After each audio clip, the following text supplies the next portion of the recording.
What's up, YouTube? This is Guy, and today, thanks to a very generous viewer, we have a Seiko watch on loan that I'm excited to show you guys. It is really interesting, and I'm sure it's not going to be for everybody. There's a couple of things about this watch that are very, very different. What we're looking at is the Seiko reference SACM171 Dolce. I believe it's pronounced Dolce, D-O-L-C-E. If I'm mispronouncing that, forgive me. I probably am, but let's just, for the purposes of this review video, call it Dolce. The Seiko Dolce is, again, a really interesting watch, and I really like it quite a bit. I'm guessing the majority of people have not heard of it because it's a JDM watch, it's a quartz movement, and size-wise, it is really not what is been really common in recent years, and that is quote-unquote larger watches. This watch is kind of small. The specifications on this watch are as follows.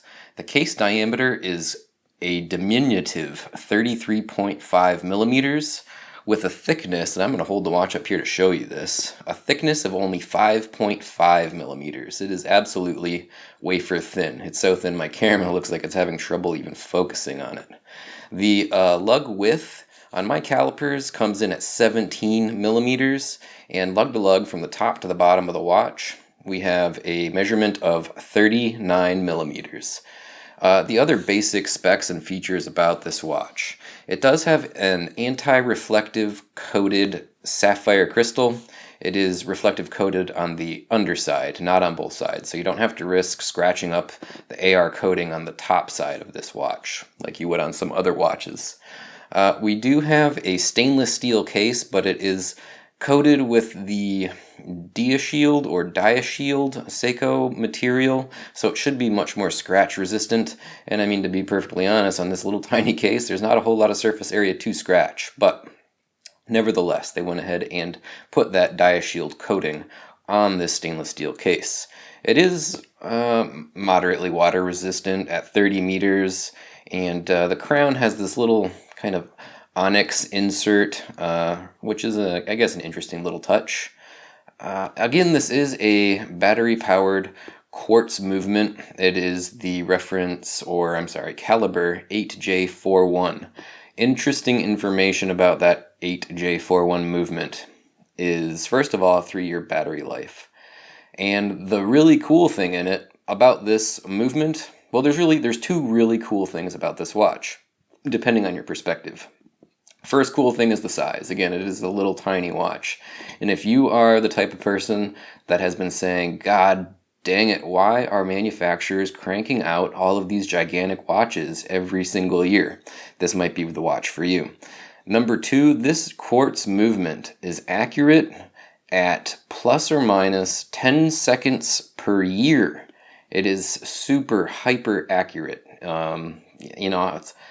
I guess up in the really high dollar Grand Seikos, they have some quartz Grand Seikos that are equally as accurate at that plus or minus 10 seconds per year.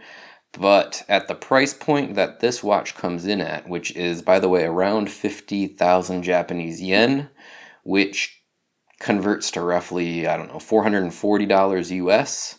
And for that matter, I've seen it for sale for less than that, under $400. So let's just say for under $400, I don't know of any other quartz watch, any watch period, that is accurate to plus or minus 10 seconds per year. It's pretty mind-blowing.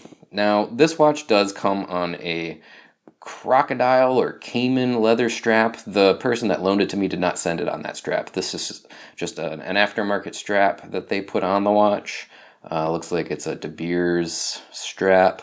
I saw some pictures of that caiman crocodile strap. It looked bad, so I'm guessing that the viewer that loaned this watch to me probably made the right decision and put it on this strap here. Nevertheless, so yeah, that's the two real, hallmarks about this watch: the size and the accuracy. We'll try to get in here close and I'll look at the case more closely because, again, it does have that DiaShield coating. I mean, it's a nice looking case. It is very delicate. Thin lugs, thin bezel, thin profile. The finishing on it is nice, polished, but I mean, it's hard to see, you know, it's because it's so small.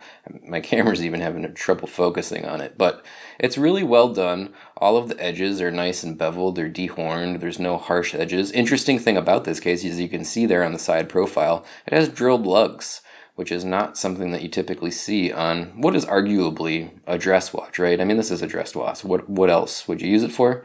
I mean, you know, an everyday watch too, but somebody in a kind of upscale or professional environment, you know, I mean, you're not going to go play soccer or swim or anything like that with a watch like this. So that's probably the category that this watch is going to fall into, and that it has drilled lugs is, again, an interesting feature about it.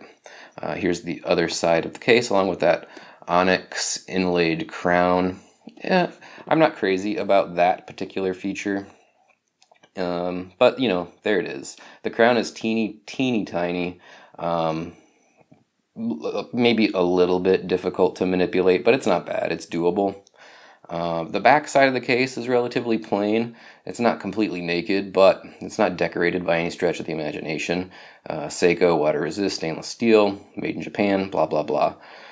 I do really like this watch, though. I mean, I'm going to give you guys a wrist shot here in a minute, but suffice to say, I am one of those people, like I had mentioned at the beginning of this video, that is kind of complaining that manufacturers are just making watches too large. There's not enough small options out there, really good options anyway.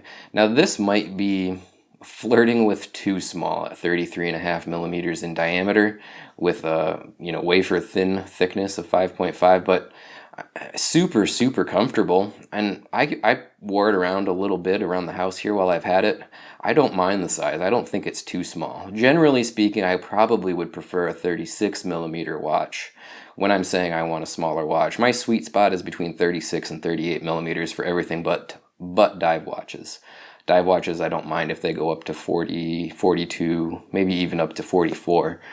But for everything else, I like that 36 to 38 millimeter range, and that this comes in a little bit smaller, I don't find it to be a huge negative.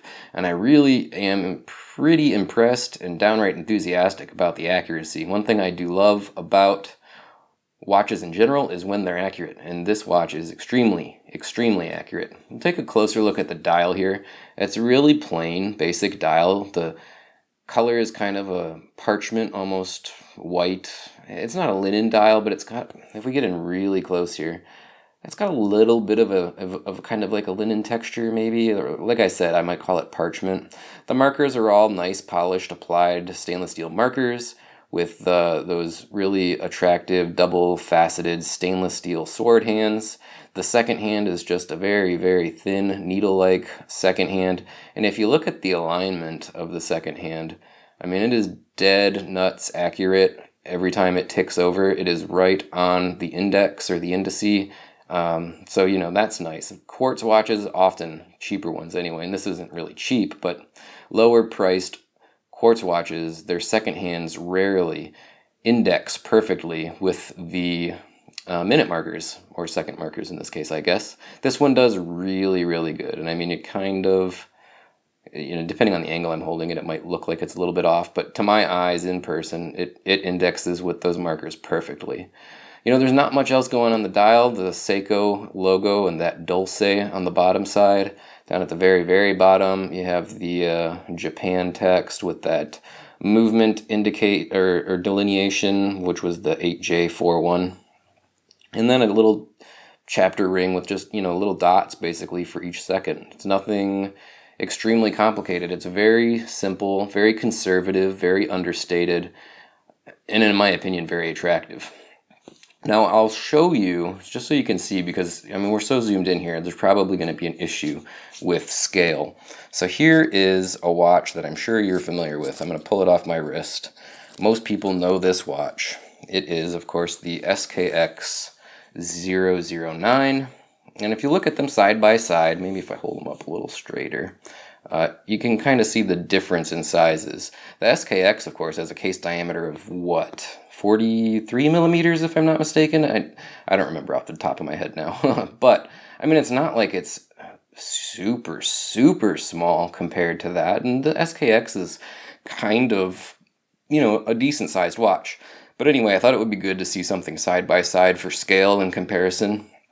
So maybe you could understand exactly what this 33.5 millimeter watch looks like. I'm going to go ahead and throw it on my wrist and give you guys a look at it on my wrist, which measures roughly 6¾ inches, between that and 7 inches. So I'll throw that on, I'll give you a wrist shot, and yeah, we'll sign off. So give me 1 second. Alright guys, there's that Seiko Dolce SACM171 on my wrist of roughly 6¾ to 7 inches. Again, it's very, very comfortable. I don't feel like I don't feel like I'm wearing a lady's watch or anything like that. It's understated. It's conservative for sure, but I think it's extremely attractive. And I mean, honestly, I'm considering after I send this back picking one up for myself. I don't really have a dress watch in my collection, and this would certainly fit the bill for me. Yeah, I do like it quite a bit. So let me know down in the comments, what do you guys think about this? And in particular, what do you think about watches that are sub 36 millimeters? Do you like them? Do you hate them?